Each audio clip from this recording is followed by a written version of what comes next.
Thank you, Chairman. Thank you for being here. You know, Michigan's a border state, so we need each other. We have a very big bridge that's being inaugurated, ribbon cut in September. We need that to be fully staffed. We have a lot going on in Michigan as a northern border state, so we need each other. But what I'm concerned about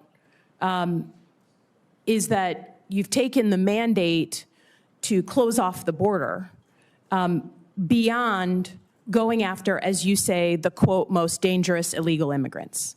I'm a CIA officer. I worked my entire life to protect the homeland. If someone's here illegally, they need to not be here. They've committed a crime by being here. They need to go back to wherever they're from.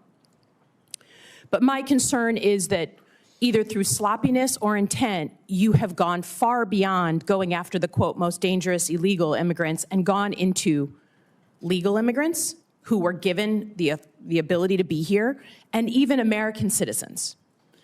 And when I think about that, you know, there are lots of people in this country, including me, who have families who fled this kind of environment where they have no rights, where they have no due process, where they don't have habeas corpus. So while I'll be the first to say, coming from a state that was won by Trump, that there is a mandate to do something about the border, I think it is absolute dangerous overreach to go beyond that and start picking up American citizens and people who have the legal right to be here, lawful immigrants who have done everything right. So first and foremost, do you acknowledge that your department has made some mistakes, any mistakes, in going after either American citizens or legal immigrants here in the time that you've been in office? We have not deported any U.S. citizens. Detained? Or people get interviewed. If they get interviewed and they go through that process and we find that they're U.S. citizens or legal immigrants, they stay in the United States. Have you deported we have to go through the vetting process. Have any American citizens, including children, been deported during your time in office? We have children that mothers have chosen to keep with them. So those by my count, you have 10 American citizens, including children with cancer, who have been deported out of the country. I understand you're saying it's their choice. But it's hard to imagine a small child having a choice.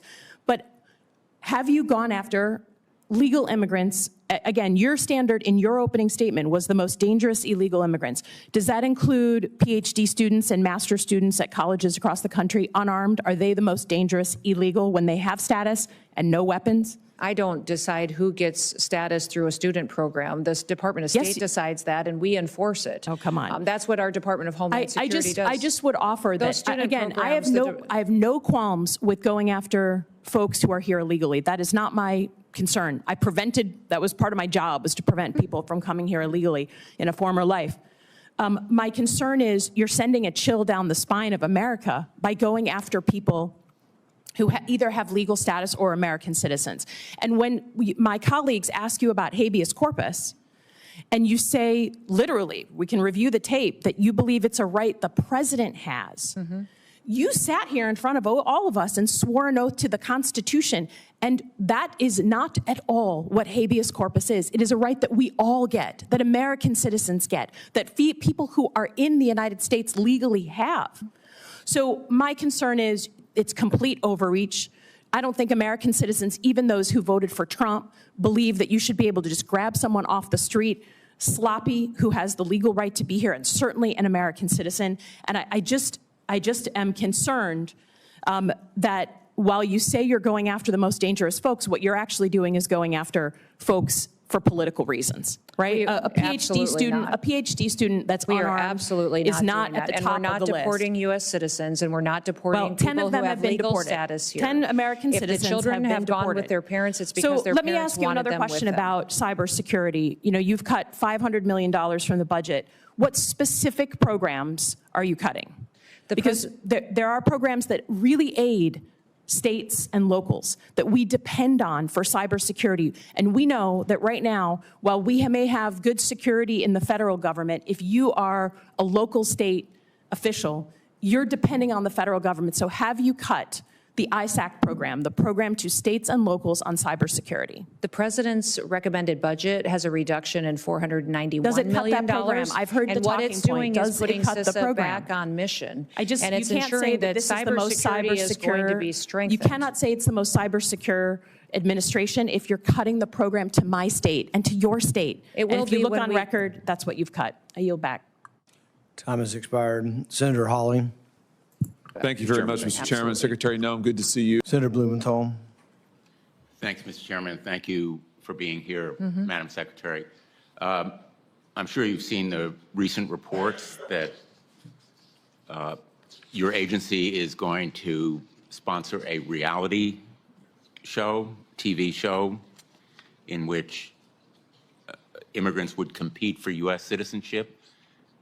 Is DHS seriously vetting a reality show for immigrants to obtain U.S. citizenship? Your spokesperson is quoted in the Wall Street Journal. I'm going to ask that article be in the record, Mr. Chairman, if there's no objection, saying that, quote, it's in the very beginning stages of that vetting process. Each proposal undergoes a thorough vetting process prior to denial or approval.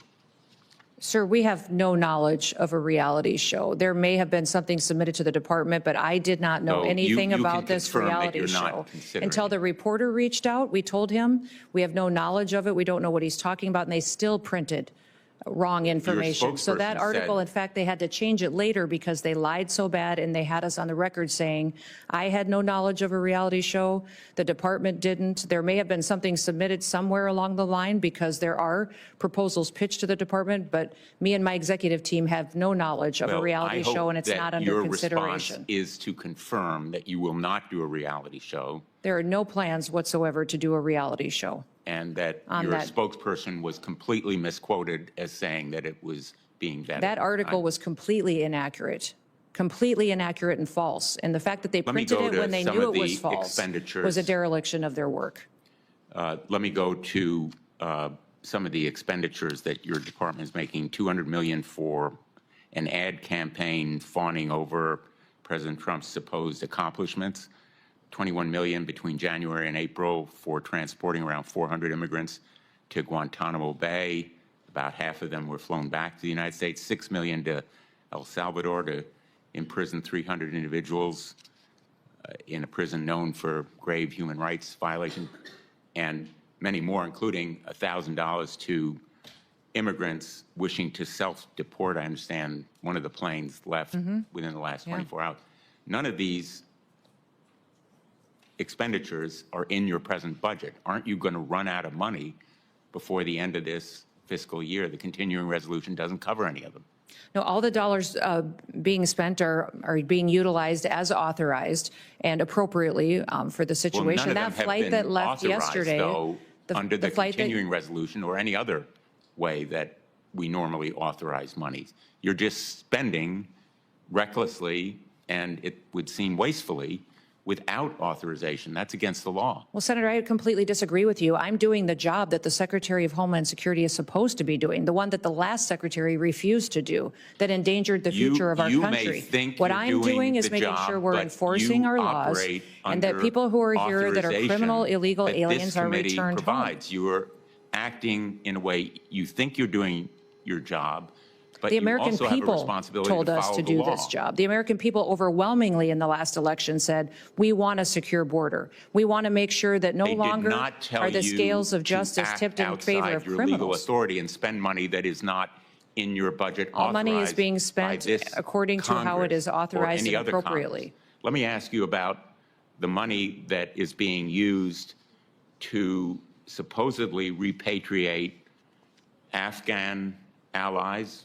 refugees to this country from the Taliban, Ukrainians who have fled here from Russian aggression.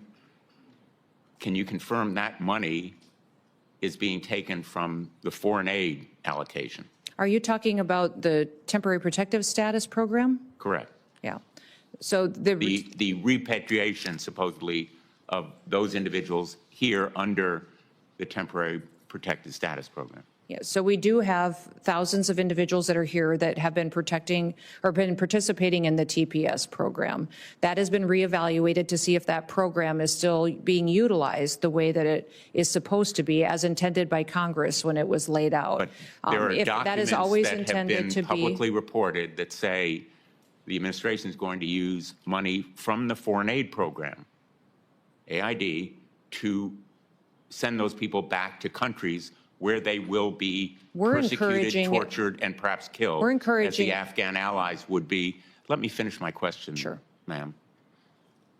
Where they will be potentially killed, tortured Afghan allies who served us during our wars there, saved lives of American soldiers and diplomats, are going to be sent back to the Taliban using foreign aid money. Can you confirm that's the plan that's been reported in the Washington Post this morning? No, I won't confirm that because that's not true. Those individuals have an opportunity to apply for asylum and other programs where they will be protected if their lives are in danger from the government that's in their country. Can't Time has expired. Senator Moody. Thank you, Chairman Rand, and welcome. Thank you for being here. Yeah, thank you. I think I can speak for everyone in this room and